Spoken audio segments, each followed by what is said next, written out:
turabasuhuje bakunze ibiganiro byacu mwe mukurikira cano Ijuruntirikorerwa TV. Tunabashimira ko mukomeza kutwereka ko muri kumwe natwe, mukomeza gukurikira ibiganiro, mukomeza gushyiraho comments. Ibyo rero ntago twabura kubibashimira, ariko kandi tubabwira ko mwahisemo neza, kubera ko mu by'ukuri hari umuririmbyi yavuze ngo nkunda kumva amakuru y'umurwa. Yego. Kumenya amakuru y'ijuru rero ntako bisa. Mwe rero mwahisemo ayo makuru y'umurwa, mwahisemo kumenya iby'ijuru, mwahisemo ikintu gikomeye cy'ingirakamaro. Ariko reka mvuge ko kumenya iby'ijuru binatuma umenya n'iby'isi kandi. Nibyo. Koko ubwenge buva mu ijuru burenze ubundi bwenge bwose, ni nabwo rero butuma n'iby'isi umuntu abisobanukirwa. Nibyo. Twabashimiraga rero tunabasuhuza. Niba uri mushya reka tukwibwire. Njye ni Emile nshimiye Imana, nkaba ndi umuvugabutumwa bwiza bw'ubuntu bw'Imana. Ntangariza abantu ubuntu Imana yabagiriye muri Kristo Yesu, ariko mbutangaza kubera ko nanjye bwankijije, nkaba ndi amahoro ku Mana, ariko bikampa no kugira amahoro no mu buzima bwanjye bwa buri munsi nkiri na hano mu isi. Ibyangiriye umumaro rero nanjye nibyo mbwira abandi, kugira ngo dusangire ubwo buntu bw'Imana, iyo neza y'Imana. Nishimiye rero kubana namwe muri iki kiganiro tugiye kugirana, ariko nk'uko mubibona ndi kumwe na mwene data, ngira ngo abibwire. Dusanzwe dukorana ibiganiro, ariko ku bashya arabibwira, ku basanzwe arabasuhuza, hanyuma dukomeze ikiganiro ariko twamenye twese. Karibu mwene data. Urakoze mwene data. Nanjye ndasuhuza abakunzi bacu. Ndabasuhuje mu izina ry'umwami wacu Yesu Kristo.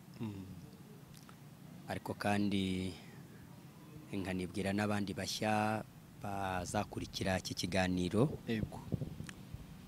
Ku mazina rero asanzwe ni Musabyimana Yosefu Mugisha, ariko nkaba mfite n'irindi zina rishya nahawe n'Imana.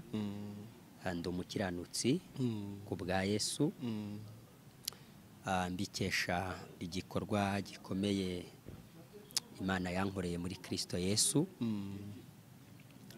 Ubu kandi nkaba mfite amahoro menshi aterwa nuko nisobanukiwe, nkamenya neza ko mu maraso ya Kristo Yesu nakuweho urubanza rw'ibyaha. Amen. Ndanezerewe rero, ndanezerewe, ndishimye, mba ndi muri iyi si ariko nezerewe cyane, kuko mba mfite ibyiringiro bifite ubugingo, nkesha kumenya gusa amakuru y'igikorwa Nyagasani yakoze ku musaraba i Golgotha. Amen.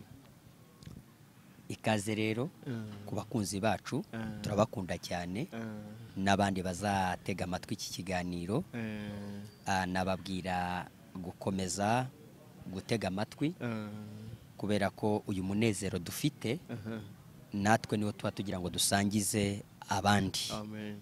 Nabo bave batari bamenya amakuru y'igikorwa cyakozwe ku musaraba, nabo ngo bakimenye, hanyuma kandi banakizere, kibaheshe kuba mu isi ariko mu by'ukuri baratinyutse, kibaheshe kuba mu isi bafite ibyiringiro by'igitsikamutima, bakomora ku kumenya igikorwa umwami yakoze ku musaraba. Amen. Imana ishimwe.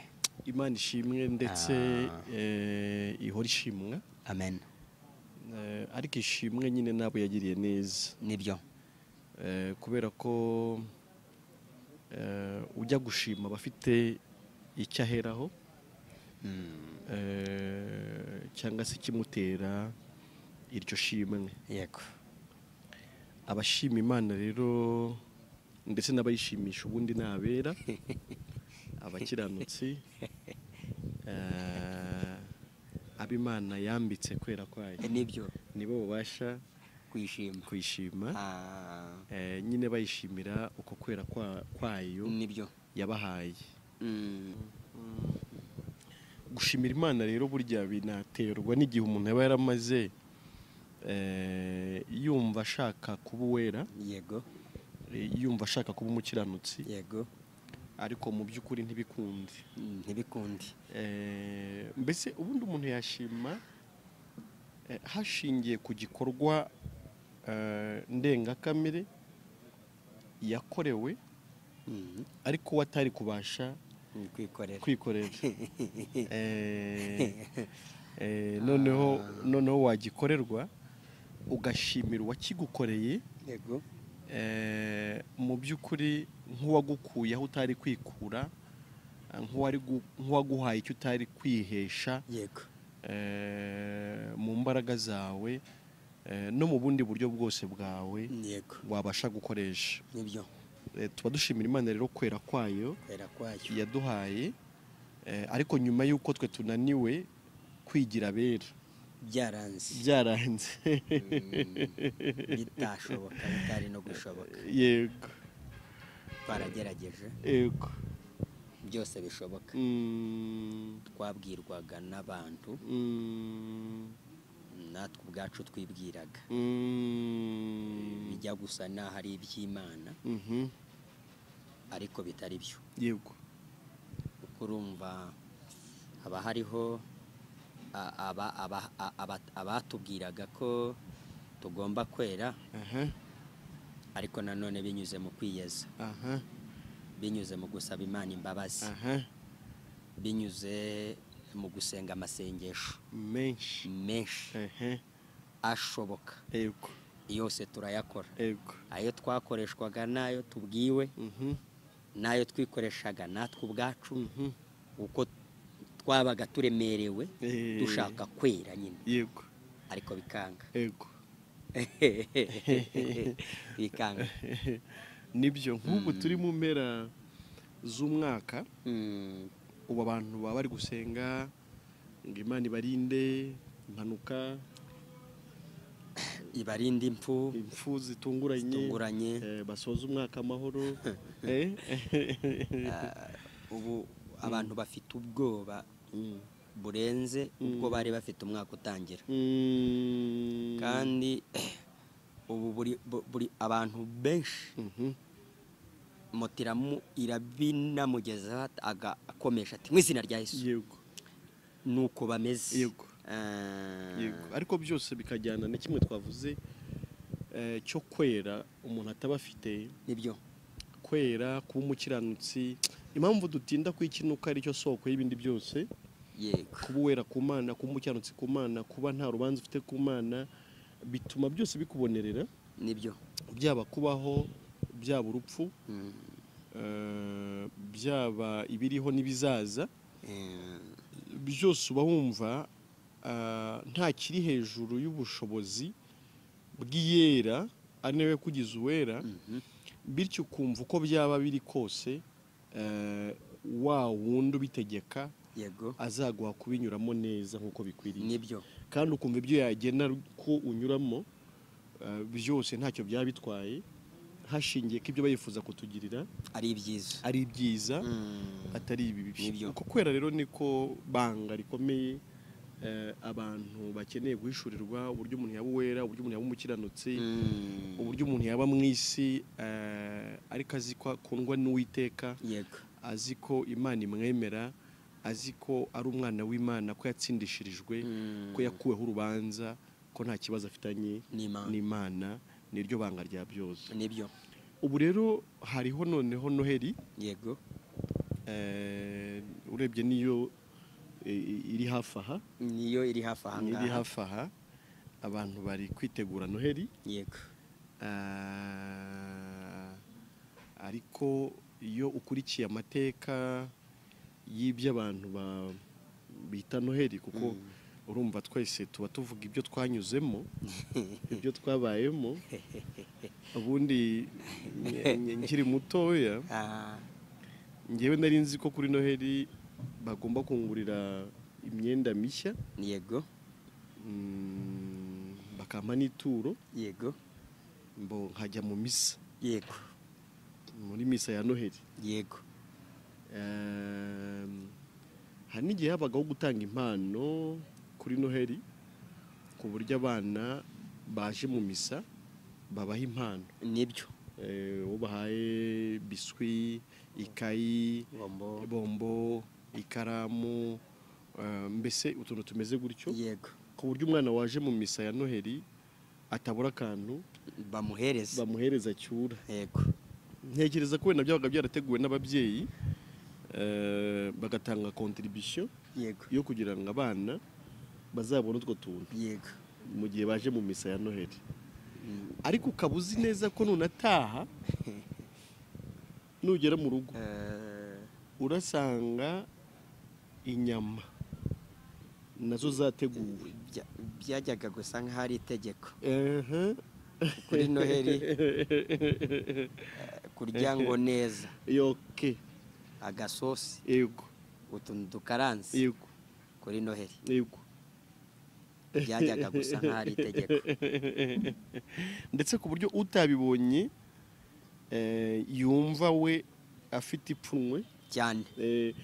Mu cyaro nakunze kwitegereza nko mu cyaro ibintu biberayo, usanga amatsinda agabana amafaranga muri ino minsi kugira ngo hatagira uzabura ubushobozi bwo kurya umunsi mukuru wa Noheli. Noneho rero mu buryo bwo mu mijyi naho nubwo no mu cyaro bigiye bihari nabyo gutyo, nibwo abantu bapanga aho basohokera, baba n'imyenda, yego, baba barayiguze ibitse. yewe mu mujyi hari n'abakodesha iyo bazambara kuri Noheli. Aha. Yego, bagasohoka bakinezeza. uzi ko hari n'ababa batajya mu misa mu bindi bihe bisanzwe, ariko kuri Noheli bakajyayo. Bamwe uzasanga mu biriziya bimwe no mu nsengero haba hakubise huzuye. Ariko haba huzuye gutyo abantu baje kunyuramo, ndetse buriya misa ya Noheli akenshi bakare, sibyo? ibakare n'uwigishije kuri icyo gihengo cya Noheli ajya atinda, ntatinzamo, akozaho kugira ngo abantu batahe bajye kurya umunsi mukuru. noneho rero nibwo usanga nyine bari busohoke, buri wese bateguye aho asohokera. Niba ufite umuryango wateguye aho ujyana kuwutembereza, yego, mbese abandi batumiranye bati duhurira aha ducelebre. Hari n'abashobora gutumirana mu ngo zabo, yego, tuzahurire kwa Mugisha, yego, turye Noheli, yego. Kana Yezu baba bari kwizihiza umunsi mukuru w'ivuka rya Kana Yezu, kajyaga dukunda gukoresha iyo mvugo. Ariko umuntu yakwibaza ngo ubwo kuvuka kwa Yesu n'ibyo tumaze kuvuga, yego, ubwo hari ibindi tutavuze, ni byinshi bijyanye n'iby'umubiri, yego, abantu bakora byinshi nta wabyandika ngo birangire, kuko imyiteguro haba mu masoko, abacuruzi b'imyenda nicyo gihenda, biranabura, biba bigurwa na benshi. N'ubu waraguze igitenge akibika kazacyambara kuri Noheli. Yego, ni byinshi, hari imikindo, biriya biti abantu bagura, yego, hari ibiti abantu bagura bakabidekora bagashyiraho utudiyode twaka, tumyasa, yego. Hari igihe winjira muri banki ugasanga kirahari. ni ahantu henshi mbibona bashyiraho utuntu tw'amabara y'umutuku, mbona hari n'imyenda ijyanye nabyo, hari n'ibipupe bigaragaza nyine iby'uwo munsi. n'amatara Okay. abigaragaza Yego. iby'uwo munsi. Yego. Abasore n'inkumi, amarandevu, abashyushye. Ya Noheli. Amarandevu y'abasore n'inkumi biba ari ibindi, Bari bicika. uba ushatse gutega uva nko mu mujyi ujya nko mu byaro, amatike ntabwo ubu ngubu wapfa. Hari umuntu wese yagiye kwizihiriza ngo Noheli ngo iwabo ku ivuko Yego. ahavuka. Ariko si byo, niba koko ikizihizwa cyangwa ikiba kigenderewe ari ukwishimira ivuka rya Yesu nk'uko babivuga, Yego.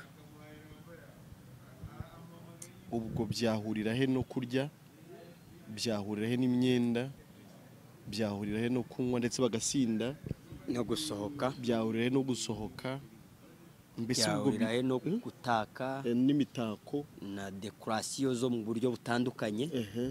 Ibyo bintu bihuriye he? Hari aho bihuriye ubwo? Ntaho bihuriye, Ntaho bihuriye. ntaho bihuriye pe. Ariko si ubwo si igihamya cy'uko n'ubundi Yesu yumvishwe mu buryo butari bwo, mu buryo bw'umubiri. Yumvishijwe mu buryo bw'umubiri ku rwego no mu buzima busanzwe umuntu utazi Yesu amufata nk'utanga inzu, Okay. akamufata nk'utanga amamodoka, Okay. akamufata nk'utanga ifiriti, Yego. umuceri, Yego. utanga imirima. Aha. Yesu uwo ni we wabwirijwe, Aha. ni we abantu bazi, abantu bamenye. Ah. Mbese utanga imigati Okay. mu buryo bw'ibyamubiri, Okay. ariko uwo zabwo ari we pe. Ntago ari we. Ne kuvuga ko Yesu atanahora avuka ku buryo buri mwaka Yesu yaba yavutse, ntanatinze ku icyo. Ariko reka mvuge gusa ngo niba ari no kwizihiza ivuka Yego. rya Yesu hano mu isi, Yego. mu by'ukuri ntabwo bikwiye kuba byakwizihizwa bityo. Nta nubwo byakaba ari ibyizihizwa rimwe mu mwaka. Yego. Yego. Ahubwo yaba ari Noheli ihoraho. Yego pe. Kuwamenye icyo ivuka rya Yesu Yego. rivuze. Yego. We yahora mu munsi mukuru. Yego. Kuva kuwa mbere akusa umwaka. Yego. Ari mu munezero ugendanye n'iryo vuko, ariko kuwabimenye. Reka mvuge ko no kuba Yesu yaravukiye mu isi ubundi ni ikintu gikomeye. Icyo cyo ni ikintu gikomeye cyane. Ariko koko wakimenye nk'uko bivuze. Yego. Ni ikintu ahoramo. Nibyo. Nawe kikamuhoramo. Nibyo. Ariko no kuba umuntu yarakimenye bikwiye kurangwa n'inyungu cyamuzaniye mu buzima. Yego. Ariko reka mvuge ko ari n'ubwiru nyine bukomeye. Hari aho Pawulo yandikira Timoteyo mu rwandiko rwa mbere. Yego. Mu gice cya 3:16.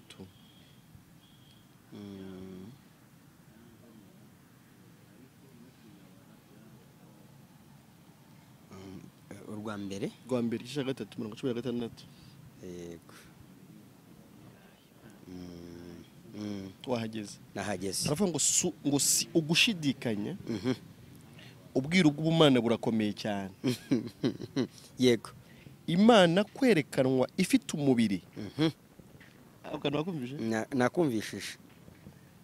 Ubwiru bw'Imana burakomeye cyane. Burakomeye cyane. Imana kwerekanwa ifite umubiri. Ikagaragara ko ari umukiranutsi mu mwuka. Muri yo harimo umwuka ukiranuka. Nubwo yari yambaye umubiri muri yo nk'uyu w'abantu. Yego. Ariko muri yo harimo umwuka ukiranuka ikabonwa n'abamarayika mbese abamarayika bakabona Imana yambaye umubiri yego ni ikintu gikomeye cyane umubiri w'abantu ikamamazwa mu banyamahanga ikizerwa mu isi ikazamurwa igahabwa ubwiza yego Pawulo avuga ngo ni ubwiru yabwira Timoteyo aramubwira ngo ni ubwiru yego ngo si ugushidikanya ubwiru bw'ubumana burakomeye cyane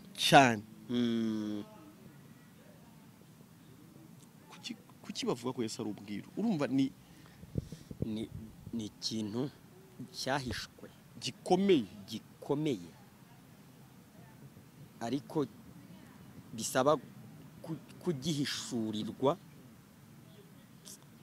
ariko nanone ugihishuriwe n'Imana ariko unakibwiwe n'ab'Imana yagihishuriye urakoze cyane muri make Yesu ni ubwiru bukomeye cyane ni ubwiru bukomeye pe ni ubwiru bukomeye cyane ni nayo mpamvu nyine abantu batamumenye mu kutamumenya nyine bakamufata uko babonye bakamutekereza uko babonye Yesu turya inyama Yesu twambara imyenda mishya Yesu dusohoke Yesu tunywe inzoga kuri uwo munsi twishimishe Yesu yatuvukiye Imana yambaye umubiri abamarayika bakayibona mu isi yambaye umubiri ikagaragazwa mu banyamahanga ikamamazwa mu banyamahanga ikizerwa mu isi ikazamurwa igahabwa ubwiza igasubira muri bwa bwiza bwayo ngo ni ubwiru bukomeye ni n'ubwiru bukomeye ni uziko ni nayo mpamvu kuri ubu abantu bitiranije Yesu yego nta nubwo twatinya kubivuga abitiranije Yesu nabazi ko bamuzi ni ikibazo gikomeye kuko nk'ubu yego kuri uyu munsi wa Noheli yego wo kwizihizwa yego hamwe na hamwe zahasanga ibirugo ubu kandi hari n'indirimbo zahimbwe za Noheli kuba duteze amatwi batege amatwi kuko bumve nyirizina ubwo bwiru bwahishwe ariko nanone Imana ikaba yarabuhishuye amen umurongo abantu bazi cyane we muri Yohana 3:16 turavuga ngo uko Imana yakunze abari mu isi cyane yego ngo byatumye itanga umwana wayo w'ikinege ariko ngo kwari ukugira ngo umwizera wese atarimbuka ahubwo ahabwa ubugingo buhoraho muri make nta yindi nzira yari ihari umwana w'umuntu yakiriramo nayo niyo mpamvu Pawulo yavuze ngo ntago ari ugushidikanya ubwiru bw'Imana buratangaje ariko reka mbabwire ngo ni n'urukundo hari muri ibyo nkunda uvuga ngo n'urukundo n'ubuntu butangaje byatumye yitangira umunyabyaha ni igitangaza abantu bakunda ibitangaza ariko ntabwo igitangaza ari ukuba wari utuye mu cyaro ukimukira mu mujyi bakunda ibitangaza bitari igitangaza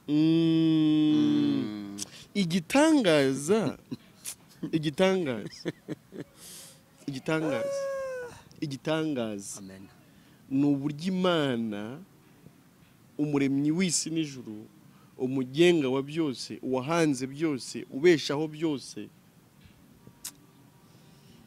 yemeye kwambara umubiri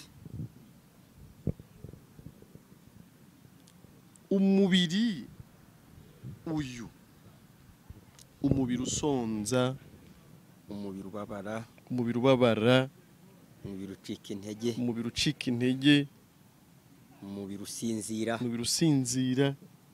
Iyi ngo bari mu bwato ngo yarasinziriye n'abigishwa. Niba hariho guca bugufi nk'uko bivugwa mu gice cya 2 cy'Abafilipi, yego, ngo nubwo yari afite akamero k'ubumana, ngo ntiyabonye ko ari ikintu cyo kugundirwa, ngabo yisiga ubusa. Niba hariho igikorwa cyo guca bugufi kubw'ukunda, ushaka gukiza, ushaka gutabara, ushaka kugirira neza, ni igihe Imana umuremyi w'isi n'ijuru yemeye kwambara umubiri, yemeye kwambara akamero k'umuntu. Niba hariho igitangaza cyabayeho, ni uburyo Imana ubwayo ikwira isi n'ijuru, ngo ijuru n'intebe yayo, isi n'intebe y'ibirenge byayo. Ni uburyo iyo Mana ubwayo yemeye kwambara umubiri wanjye, umubiri w'umuntu. Ariko hakaboneka itandukaniro hagati y'umwuka w'umuntu n'umwuka wa Kristo. Yego.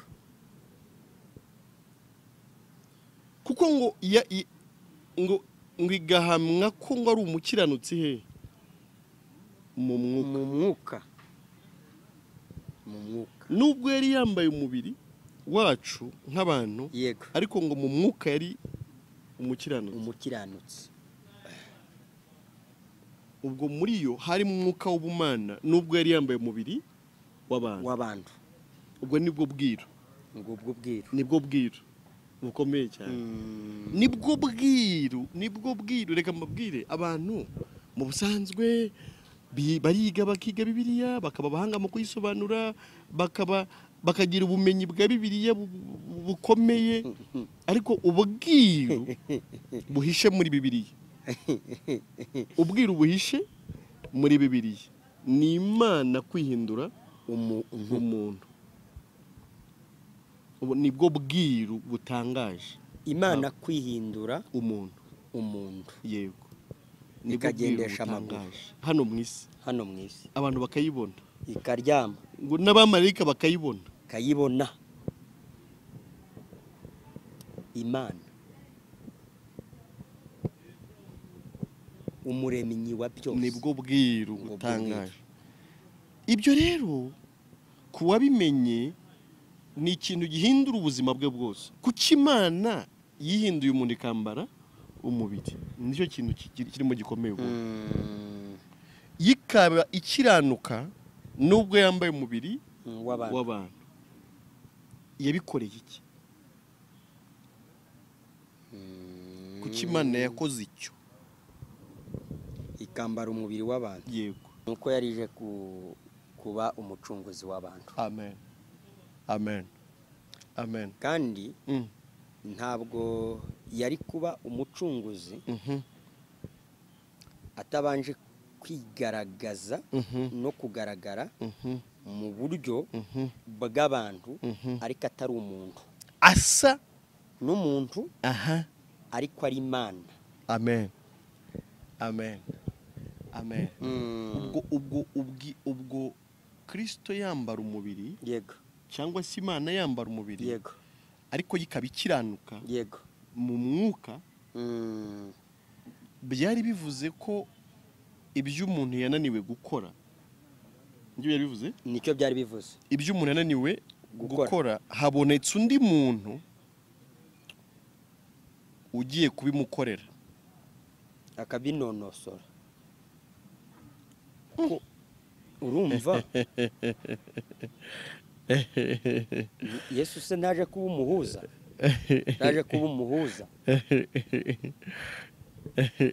uhuza umuntu n'Imana, ariko ngo nawe yari umuntu, yagombaga kugaragara ari umuntu. Yego, 100%, ariko akaba Imana 100%. Amen. agakontororwa mu buryo bw'abantu. Hari ijambo riri muri Luka rivuga ngo yakuze ashimwa n'Imana n'abantu.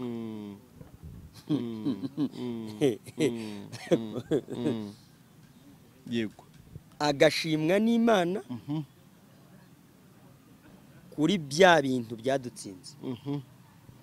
Ariko n'abantu bamureba yambaye umubiri w'abantu bakamushima hashingiye ku kuntu babonye ari gutsinda ibyananiye umuntu. Urakoze cyane. Ndi kureba muri Yesaya 9:5 Yego. aravuga ngo nuko umwana yatuvukiye duhawe umwana w'umuhungu ubutware buzaba ku bitugu bye azitwa igitangaza umujyanama Imana ikomeye data wa twese uhoraho umwami w'amahoro. Amen. Umurongo wa 5. Umva magambo. Umva dakomeye. Arakomeye. Nuko umwana umva umwana kuri Noheli noneho kayigezeho tuyiriho. Umva umwana ariko umva umwana noneho nuko umwana yatuvukiye duhawe umwana w'umuhungu ubutware buzaba ku bitugu bye azitwa igitangaza. Niwe gitangaza. Mbese abantu ntibategereze ibindi bitangaza. Reka noneho abantu bakira igitangaza. Ngiki gitangaza. Azitwa igitangaza. Aho hantu hatinde. Kuko umuntu ashobora kuba azi ko kuba avuye mu mwaka w'2023 akaba agiye kujya mu 2024 cyane ko bataranahagera azi ko ubundi aricyo gitangaza. Umuntu azi ko kuba yari umushomeri akabona akazi ko aricyo gitangaza. Azi ko aricyo gitangaza. Ariko uwo mwana azitwa igitangaza. Ubwo birumvikana ko abantu bakeneye igitangaza, ariko igitangaza kidasimburwa, igitangaza kidacuya, igitangaza kidahinduka. Kuko akazi ukageraho ugasangamo ibindi bibazo. Nibyo. Ndetse ejo bundi ukaba uri kugahindura ushaka akandi. Umugore mukora ubukwe bw'igitangaza ejo mukaba muri gatanye. Umwana muramwishimira nk'igitangaza ejo mukumva babereye ikigusha. Yego. Ariko azitwa igitangaza. Nibwo bwabwe twavuze bw'Imana butangaje. Ngubwo Imana kwerekanwa yambaye umubiri.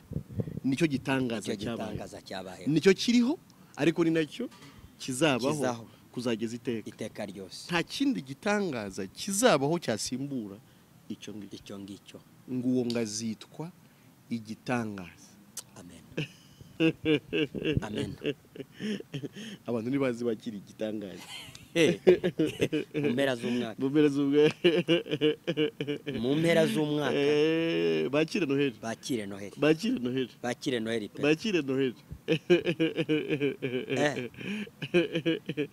Abantu ntibakire Noheli. Ngo azitwa igitangaza umujyanama. Ni nawe mujyanama. Ibindi ni ukubeshya. Wakiriye icyo gitangaza aba yakiriye n'umujyanama. Ngo kandi ngo ni nawe Mana ikomeye. Niwe Imana ikomeye.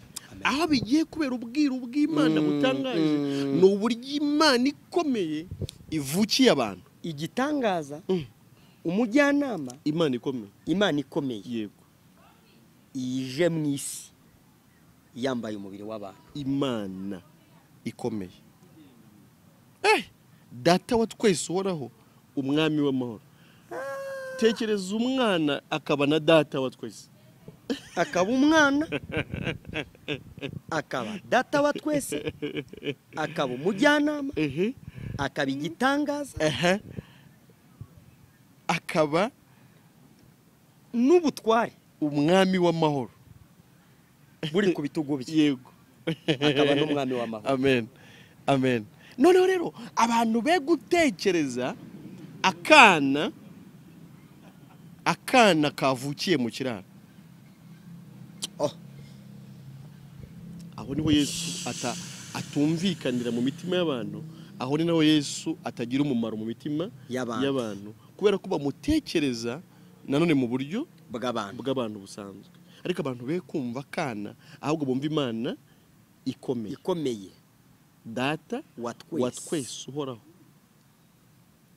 umujyanama, umwami w'amahoro. Nguwo uwatuvukiye rero, nguwo wavukiye he mu isi. Noneho rero kutuvukira bisobanura iki? Aho kana abantu bagomba kukumva neza. Kutuvukira,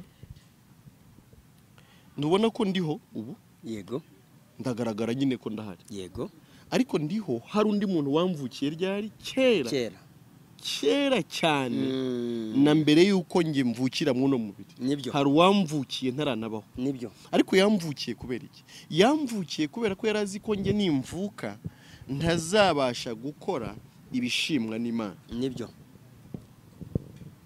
None rero kubera ko Imana yiyemera nta n'ikindi cyari gukora nk'ibyo, ihitamo kuba ariyo imvukira kugira ngo ikore ibyashimwa nayo ubwayo, kandi ubwayo niyo yakora ibishimwa nayo ubwayo, kubera ko ibyanjye biriho umugayo.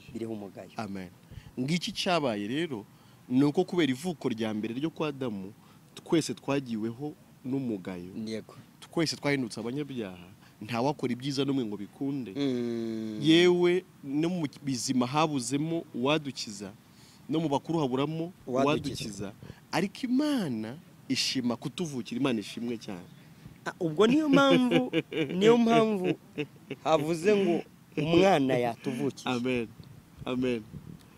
Yaravutse ariko ari twe avukiye. Mbese abantu be kwizihiza Noheli nko kwizihiza ivuka rya Yesu, ahubwo no bumve Noheli nk'ivuka ryabo muri Kristo, muri Yesu. Simba kumvikanya ko ahubwo bizihize, be kwizihiza Noheli nk'umunsi, nk'ivuka, ahubwo bizihize ivuka rya Kristo muri bo. Urakoze cyane. Mu yandi magambo bivuze iki? Biravuze ngo kuvuka kwa Yesu ne kongera kubibona nkaho hari Yesu wavutse ariko nanjye uri hariya ku ruhande. Oya, sicyo bivuze. Ahubwo hari Yesu wavutse amvukiye. Hari Yesu wavutse agize ute? Amvukiye.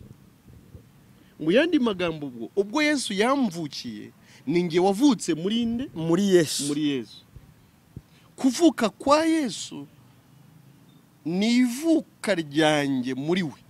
Nibyo. Ubwo bikavuga ko ivuka ryanjye ryari risibanganijwe. Amen. N'ivuka rya Yesu. Amen. Ukoresheje terime nk'unzi, ukoresheje amahunzi. Ryari risibanganijwe n'ivuka rya Yesu. Bivuze iki? Bivuze ngo ibikorwa byawe byose wakoze kuvuvutse kuzageza upfuye nta gaciro bifite, kuko Imana yabibonye mbere, yohereza undi wo kukuvukira wari wujuje ubuziranenge Imana ishaka. Uwo niwe wakoze iby'Imana ishaka, kandi ari wowe abikorera. Imana ihimbaza. Mu yandi magambo barako Yesu avuka ari we wari uvutse. Amen. Barako Yesu akura ari wowe wari ukuze. Barako Yesu ari gukora ari wowe wari uri gukora. noneho biratuma utesha agaciro ivuko ryawe n'ibikorwa byo muri iryo vuko noneho utumbire ivuko rya Yesu n'ibikorwa byo muri iryo vuko rya Yesu. Amen. Uha agaciro ivuko rya Yesu n'ibikorwa byo muri iryo vuko. Amen. Amen. Amen. Reka nongereho iki. Ndetse ivuko ryawe n'ibikorwa byawe none nibyo byaje kurangirira no mu ipfa rya Yesu. Niho byarangiriye. Kugira ngo hasigare hibukwa ku Mana gusa ivuko rya Yesu n'ibikorwa byo muri iryo vuko.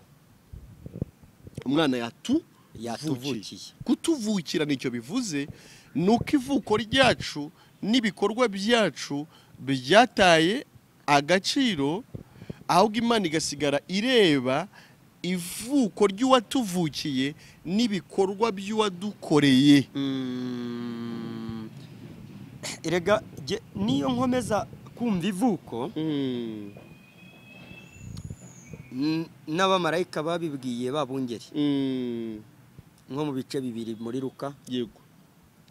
Avuga ngo umwana yatuvukiye. Marayika avuze ngo yabavukiye. Yego. Noneho ngo bahageze ngo basanze ngo indirimbo iri kuririmbwa. ngo iri kuririmbwa n'ingabo zo mu ijuru. Ivuga ngo mu ijuru icyubahiro cy'Imana, ariko ngo no mu isi amahoro abe mu bo yishimira. Yewe numva Yesu kuvuka kwe. Yego. Imana ihimbazwe ko twakomeje kubivuga. Yego. Nuko iby'Imana yasabaga umuntu. Yego. Yari yamaze kubyica nawe uhereye igihe yavukaga. Umuntu. Yego. We yabyishe akivuka. Yego. Yavutse yarabyishe. Yavutse ari umunyabyaha. Yavutse ari umunyabyaha. Udashobora na gatoya kwikiza. Yego. Yikirishije ibyo akora. Yego. Noneho kuko Imana yari ivutse yambaye umubiri, ije kuba umucunguzi w'abantu, kandi ko yasabaga ibintu biri ku murongo, biri mu mucyo, byujuje ubuziranenge, bitarimo gukora neza no gukora nabi, bitarimo kugerageza, iyo ubwayo niyo yabikoze. Amen. Ariko kugira ngo bize kubarwa kubambaye umubiri nyine ubundi ubwiru nubwo urumva aho buberu ubwiru aho bibera ubwiru nuko ubwira umuntu uriho nonaha ukamubwira ati ntabwo ari ubu ku Mana subu iri kukubona, ahubwo yikubona warabayeho kera mu gihe Yesu yavukiraga he mwisi. Noneho bikagusaba ngo wizere uwo Yesu ubuvutse ubwa kabiri. Ni nako kuvuka ubwa kabiri. Bigasaba ngo kwizera Yesu kandi bibanzirizwe no gutesha agaciro ivuko ryawe. Sibyo? Ubwo utesha agaciro ibikorwa byo mwiryo vuko. Noneho nubitesha agaciro wemeranye n'Imana kuri ari we wagukoreye, akagukorera ibyuzuye bitagira inenge, bityo Imana ifate rya vuko rya Yesu n'ibikorwa bya Yesu ibyandike kuri wowe kubera ko umwizeye. Amen. Amen. Amen. Ngubwo ubwiru. Urumva atari ubwiru bukomeye? N'ubwiru bukomeye cyane. Ntabwo rero kwizihiza ivuka rya Yesu ari ukurya inyama nyinshi no kunywa inzoga nyinshi n'amasoroti menshi n'imiziki myinshi, ahubwo kwizihiza ko hari uwakuvukiye ni ugutesha agaciro ivuko ryawe, ugaha agaciro ibyo wakuvukiye yakoze, bityo Imana ikabikwandikaho nk'aho ari we wabikoze, ikaguhemba ijuru ariko urikesha ubuziranenge bw'uwakuvukiye ari we Yesu Kristo. Amen. Ni gute yakuvukiye ukaba utari umukiranutsi kandi wizihiza ko Yesu yavutse? Biba bigaragaza ko utasobanukiwe icyatumye avuka. Bisobanura ko utasobanukiwe icyatumye Yesu avukira mu inosi. Kwari kugira ngo atsindire aho twatsindiwe. Kwari kugira ngo akiranukire aho twakiraniwe. Kwari kugira ngo ace mu byo gucamo byose ariko wagaragare nk'utsinze ariko atsindira abo yavukiye.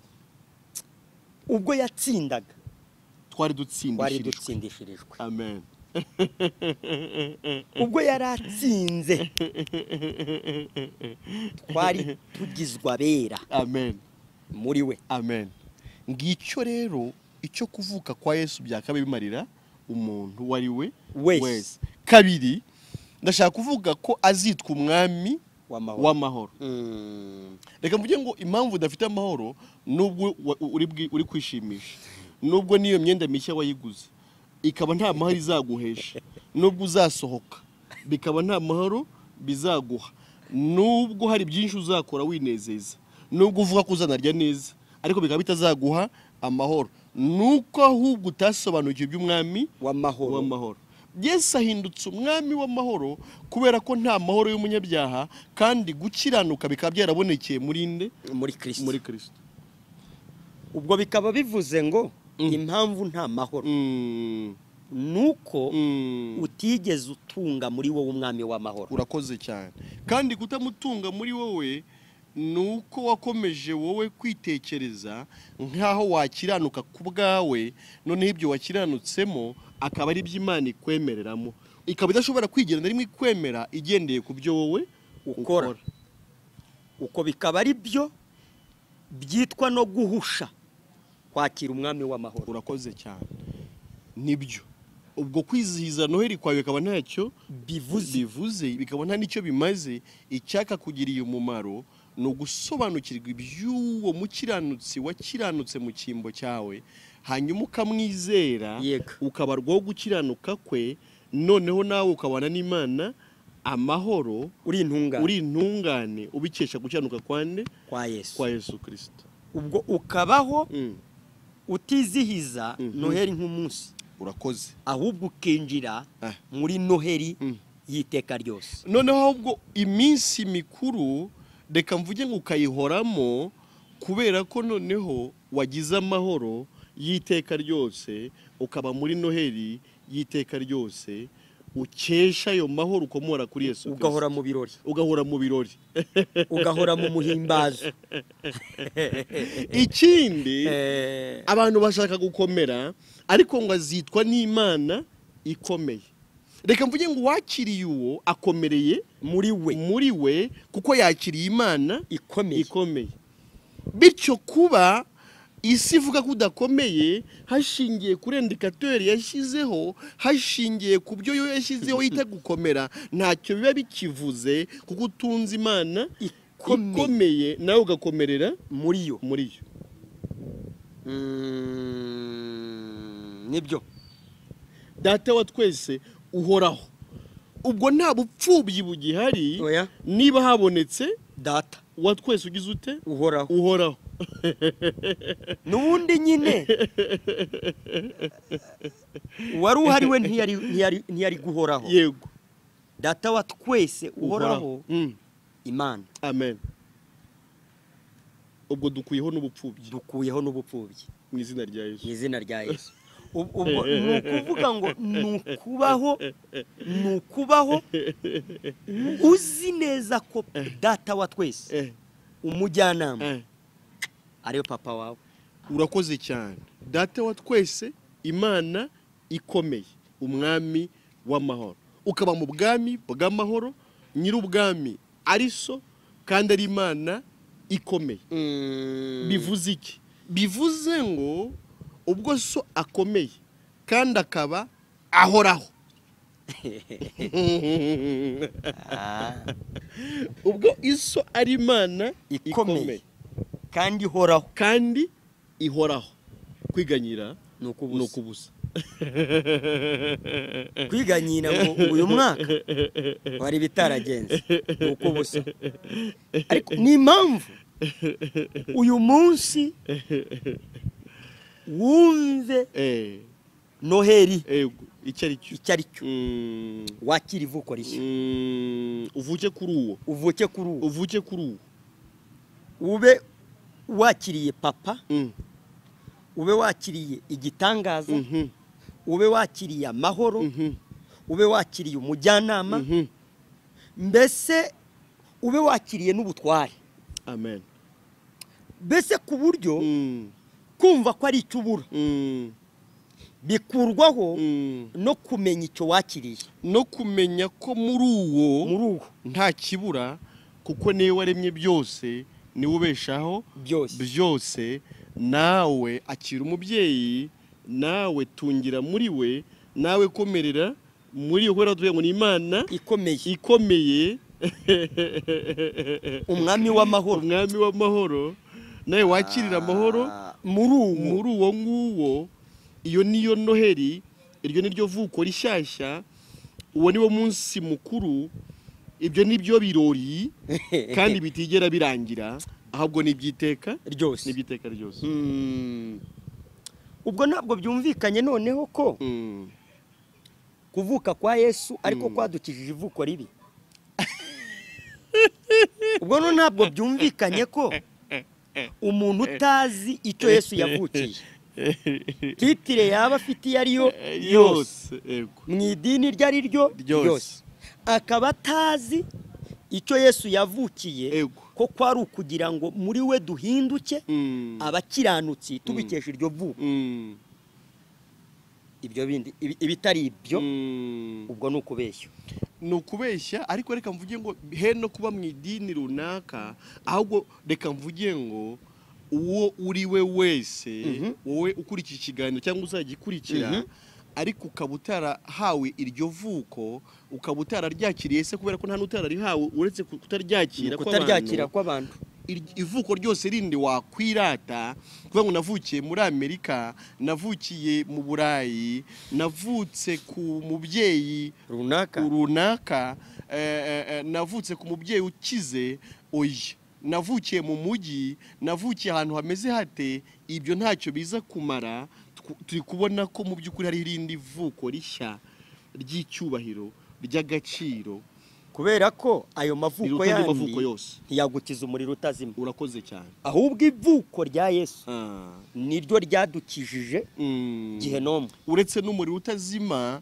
reka mvuge ngo nta mahoro wagirira mu iryo vuko kubera ko amahoro akomoka ku mwami w'amahoro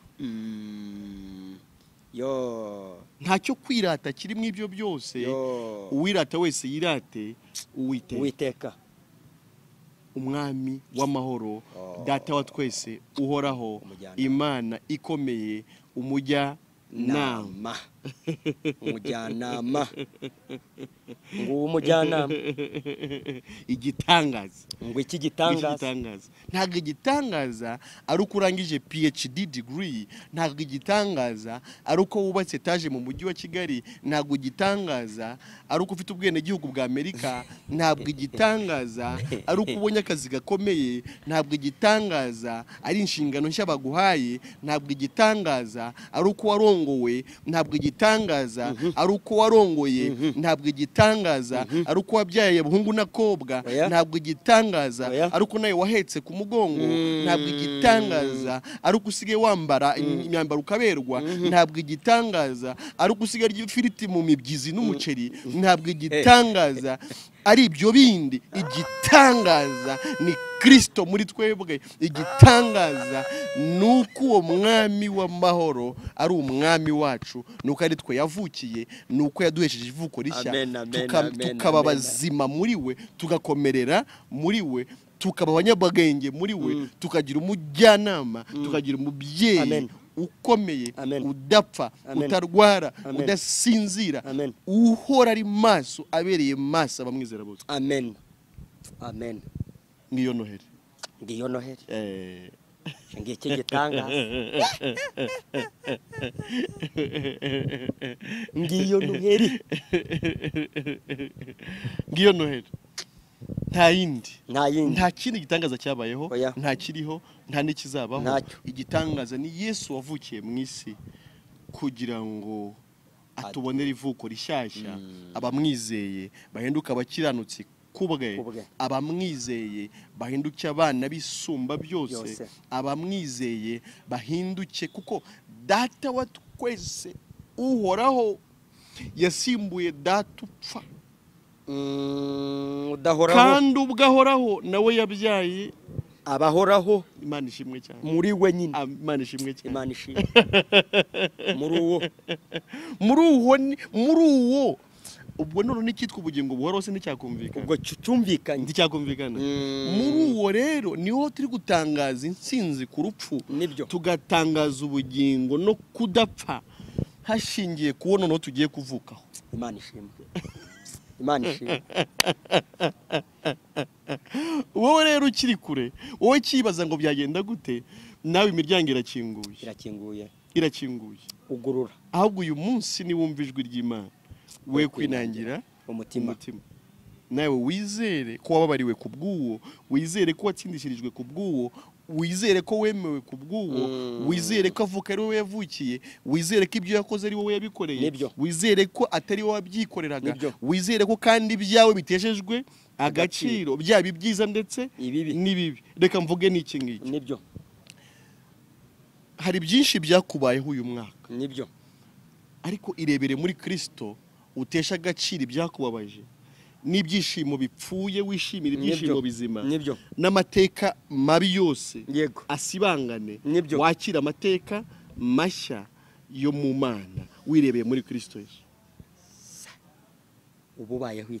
ubayeho iteka ryose iteka ariko mu Mana mwidapfa mwitarwara mwidahinduka mwitazakurwa ku bugami ahubwo mwidakena ahubwo ubu umwana w'Imana utungiye mu Mana ariko mu buryo bw'iteka ryose sinzi niba Noheli atari iyo niyo Noheli muvandi Noheli niyo Noheli ego nta yindi yarutiyo nta niyayiruse nta nizayiruta amen ibindi bitari iyo ni ibyitiriro ni ibihimbano ni ibishushanyo ni ibicupuri ni ibintu gusa byo guhuma amaso y'abatizera ariko mu by'ukuri Noheli niyo yo kuba mu isi ariko uziko wakuweho urubanza rw'ibyaha reka mvuge kandi ubwo ko umwambaro mushya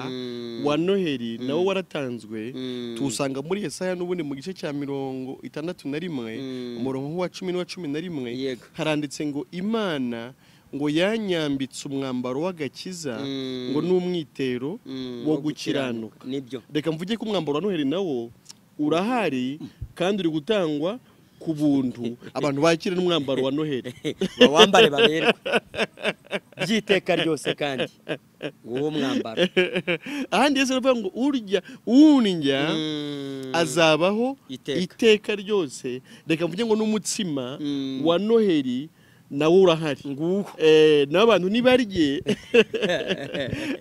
n'amazi y'ubugingo ngo n'abadafite ifeza nabo nibaze banywe bakire guhembuka bakire kugubwa neza ubugingo bwishimira umubyibuho babe mu minsi mikuru idashira nibyo bahore bitera hejuru baguwe neza kubera uwo mwambaro kubera uwo mutsima kubera ayo mazi yo kunywa ngwino ku isoko ngari nziza naho kuvuga ngo uzanywa ngo sinzi ngo veruje kuvuga ngo uzanywa sinzi ibyo uzanywa kuvuga oya hari icyo kunywa kandi ku buntu hari amazi amara inyota Yesu yabwiye wa Musamariyakazi mu gice cya 4 cya Yohana ngo unywa ku mazi nzamuha ntazongera kugira inyota ukundi nk'ahubwo imigezi y'amazi y'ubugingo izatangira gutemba ivudubi ziva mu nda ye nibyo umwanya azahinduka isoko ry'amazi y'ubugingo. Nibyo. Reka mvuge ngo aho niho abantu bakwiye kuvomera, aho niho abantu bakwiye kunywera amazi amara inyota kandi mu buryo bw'iteka ryose. Naho ibindi byose ni ukwinezeza by'akanya gato by'igihwayihwayi. Sinabura kuvuga ko n'abazacyura inguma kubera gusinda no kurwana, sinabura kuvuga ko ari abazarwana bagashwana, sinabura mbese bizababera bibi cyane, ariko ikifite akamaro ahubwo ni ukwakira ibitagira ingaruka. Ni ukwizera umurimo Yesu yakoze, ni ukwizera iryo vuko nyirizina n'umumaro ryakumariye, ukava mu bishushanyo bitagira ubuzima, ukishimira kubaho muri Kristo Yesu. Amen. Imana ishimwe cyane. Nanjye nshimiye Imana ku bwa Yesu. Ku bw'uwo hari igisobanuro cyo kubaho kwanjye.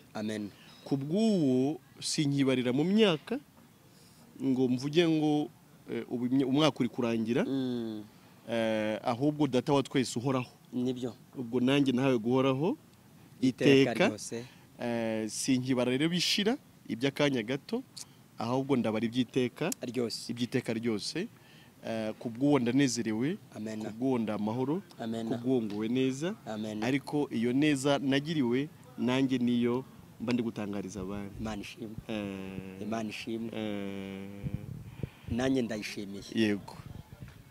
Ko noneho ndi muri Noheli. Yego. Nanjye ndayishimiye ko Umukiza yamvukiye. Yego. Kuri ubu nkaba narakiriye ivuko rishya muri we. Nkaba mfite papa ukomeye, nkaba mfite umujyanama, nkaba mfite umwami w'amahoro. Yego. Kuri ubu nkaba mpora mu munsi mukuru. Amen. Ndifuriza abakunzi bacu kuryoherwa n'uwo munsi. Amen. N'abandi bazakurikira ikiganiro ngo be kuzinangira umutima nibumvira ijwi ribahamagara kwinjira muri uwo munsi mukuru uhora witeka ryose. Amen. Imana isingizwe ibihe byose. Amen. Dushimiye rero abakurikiye ikiganiro cyacu, mu by'ukuri tubibutsa ko ibiganiro byacu bihoraho. Nibyo. Nakagaruka rwose kuri channel yacu. Nibyo. Umuntu utarakora subscribe ni igihe cyo kubikora. Nibyo. Kubera ko ntazahomberwa, arajya akomeza kubona ibiganiro bishya, kandi buri kiganiro gifite ubwiza bwacyo. Nibyo. Ntacyo ukwiriye gucikwa, ahubwo bikurikire byose. Usangire natwe umunezero ubonerwa muri Kristo Yesu. Amen. Mwakoze kudukurikira, mukande subscribe, ariko munararike abandi. Yego. Mu basharinge channel yacu ndetse n'ibiganiro. Nibyo. Kugira ngo nk'uko twaherewe ubuntu dukomeze gutangira ubuntu kuri benshi. Nibyo. Imana ishimwe none n'iteka ryose. Amen. Nawe kandi uzaba ukoze ivugabutumwa ibyagukijije, umaze kumwemera nk'umukiza wawe, uhamya mu bandi ibyo yagukoreye. Nari mvuze ngo nawe shishikariza inshuti zawe, abo mubana buri munsi, barangira iyo mari wabonye, kugira ngo nabo banezeranwe natwe. Imana ihimbazwe. Amen. Amen. Amen.